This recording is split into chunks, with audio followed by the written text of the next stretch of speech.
Let's talk art styles. I have created 4 art styles for my indie strategy game in 4 days, and I asked you about your opinion, what your favorite ones were and what you thought. Obviously I read all of your comments. Thank you very much for participating in the discussion. I appreciate it. It's very nice that when you shout something out, it's not just, can somebody hear me? Hear me? Hear me? Hear me? You actually get a response. It feels great. So in this video I will obviously tell you my decision and why I took that decision. So here's my priority list from bottom to top. Let's start with the 4th place, so the loser, quote unquote. For me the art style that definitely, or not definitely, but that finishes last is the Dragons art style. I know a couple of you liked it the best, but as I've said, can't make everybody happy. So it's not gonna be the Dragons art style, and I just feel like the style has already been done too many times. Obviously for good reasons, because it's an easy style, relatively easy style to create. It's also a very relatively good looking style. It's pretty nice and pleasant to watch, but as I've said, it has already been done a couple of times. It's the style most people go for. Obviously, even if you go for digital painting, there are still hundreds of different styles you can still do with digital painting. Depends on how you paint it, but I think the way I painted it, I have already seen that a lot. One of my primary goals for the art style was to grab attention, to stand out. So even though it looks kind of nice, the Dragons art style is not the one I'm gonna use. And then also it was kind of weird that you could make dragons explode, but not that big of a deal probably. My place number 3 is the flowers art style. I've already also seen that on the top of some lists from you guys, so there were also some people who liked the flowers art style the best. Let me explain why I feel like this is not the correct one for this game. The upside is it feels pretty unique. It's beautiful and it's something different. It's not too stressful. It's a bit a more relaxing, a more friendly art style. The downsides, firstly, I think my drawing skills are probably not really up to the challenge, or maybe it's just my patience.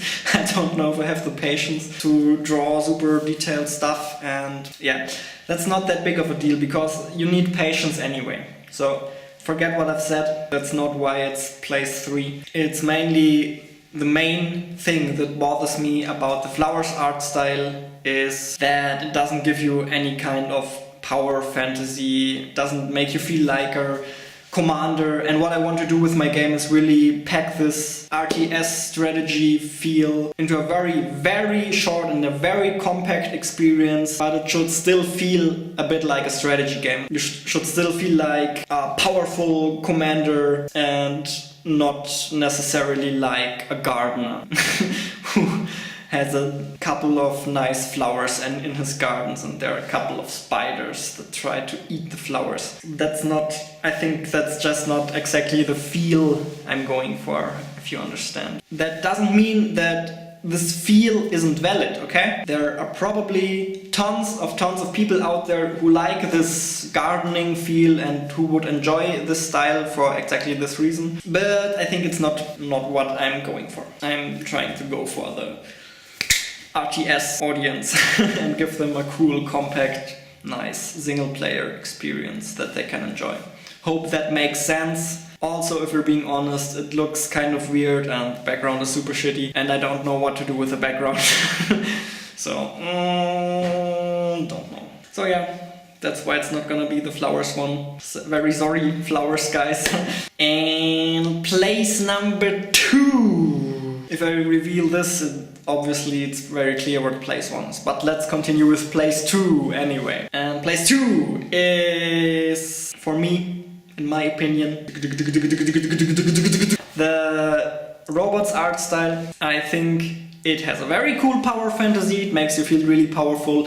It feels really cool because your characters have a lot of sharp edges and they look pretty dangerous. But it's this weird kind of low poly style, 3D-ish style. I wouldn't say that you see this very often in exactly this execution, but there are definitely very similar styles out there. Also, I think there's not all that much wrong with the robot's art style. I think would have probably been a pretty good choice. We could have made it work, definitely. The problem is that the number one choice, the space art style, is just a lot better in a lot of ways. It's more unique, it looks cool, it feels cool, it gives you a cool power fantasy. That's pretty much all I've ever asked for. Plus, I can play with Play-Doh and have a pretty cool workflow with analog animation stuff. I don't have to sit in front of the screen every single day for 24/7, which is nice. It's a pretty nerdy art style, pretty RTS-ish art style, but the creatures are unique enough to really make it look different and new and fresh. And I think with some changes we can probably make it pretty awesome. We're gonna continue with the space art style.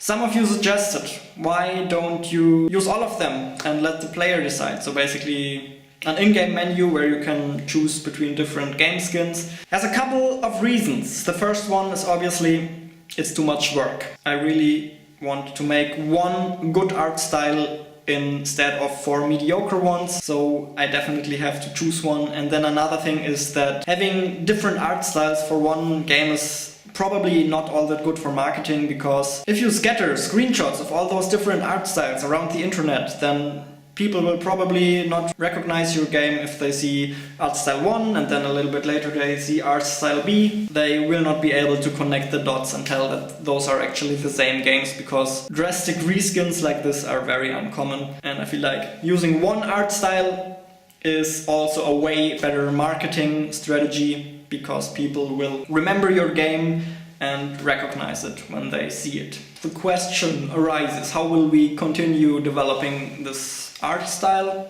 We'll see. I think the next thing that we need to do is reworking the background a bit, and maybe we will do different versions. We need to try a couple of different stuff, so maybe we'll do the same thing again. Basically 4 variations of the same art style. That could be a pretty fun and interesting thing. But I'm already pretty happy with how it looks, and also be aware of the fact that we cannot keep improving this style forever. At some point we'll just have to say, okay, this is done. We shouldn't make it too complicated. If it looks alright, then it looks alright. We don't need to keep improving forever. I'm a one-man army, so we need to make sure that all of this stays manageable, that we don't feature creep the art style too much. One thing I definitely want to do very soon is releasing a playable demo for the game that all of you can play, so you can finally give me feedback for the gameplay. If the gameplay sucks, then the art style doesn't really matter. And another thing that will be really important over the next couple of weeks is finding a name for the game, because that too is pretty important for marketing. If you don't know the name of your game, then what are you going to tell the people on the internet? Check out my new game, it's called it doesn't really work. And I'm really bad with names, so we'll see how we come up with a name for the game. SpaceX. What do you think about SpaceX? Or oh god, this is such a bad pun. Because the little creatures look like spaghetti monsters, we could call it. And it's also a strategy game, so we could call it Spaghetti. You know, a mix between strategy and spaghetti. Spaghetti. It's brilliant. Oh, it's so brilliant. I come up with the best names. No, seriously. I'm horrible at coming up with names. I definitely, not definitely, but please stop me from giving the game a bad name, okay? Whenever I try to give a bad name to my game, punch me in the face. You need to stop me, okay? Name's really important. Yeah. I think that's everything that needed to be said about the art styles. So that's cool. Once again, thank you very much for participating in the discussions. That's just really helpful, and I hope I can provide some value back to you. You're giving so much value to me. I don't know how to keep up with that. I really hope you can take something away from my videos. If not, we need to change something. but I hope you do. At least some entertainment value and a little of inspiration maybe. So that's this video for today. Thank you very much for watching. Make the world a playground and see you tomorrow.